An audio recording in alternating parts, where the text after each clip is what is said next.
For most of us, the mention of Vanuatu conjures up images of pristine beaches and smiling people. But a crisis has befallen this tranquil island nation. Volcanic activity on the island of Ambai has forced the evacuation and resettlement of some 11,000 people.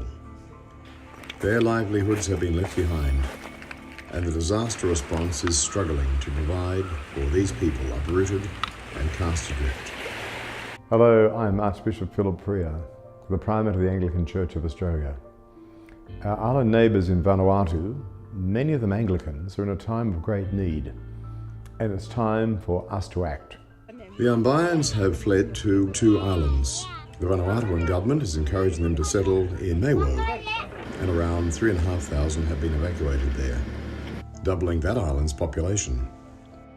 6,000 Ambaians have, though, chosen to flee west to the more developed island of Espiritu Santo.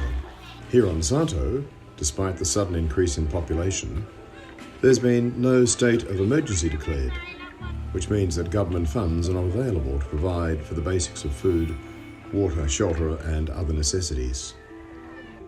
The hard-working team coordinating the national response here can only do so much to register the evacuees and provide the most vulnerable with attention. And so much of the relief effort has fallen to the people of the community of Santo. Many people live on the goodwill of family and friends, setting up tents in their yards or crowding spare rooms with as many people as they can sleep. Others rely on the space offered in church properties. The Anglican Church of the province of Melanesia has been doing what it can to provide for the evacuees, but it needs further help. They are in great need right now for food and clean water to drink. And also they are in need for shelter. I think those are the priority needs. Having not receiving any assistance from the government and the church are trying to mobilize themselves, I can admit that the churches do not have the capacity financially and with facilities as well to be able to look after these people.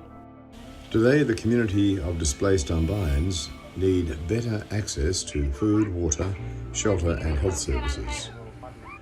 But there are questions about the long-term needs of these people too. Many of them were subsistence farmers who've had to leave their land, their crops and their livestock to be claimed by the ash fall and the acid rain. Their children have no choice but to study in hastily constructed classrooms and tents that grow unbearably hot in the dry season and offer inadequate protection from the elements in the wet. The long-term trauma of leaving their ancestral home with so little warning is likely to leave its mark on the community for many years to come. Everything has been destroyed. They feel that they are not, their life is not safe, and many of these people are traumatized.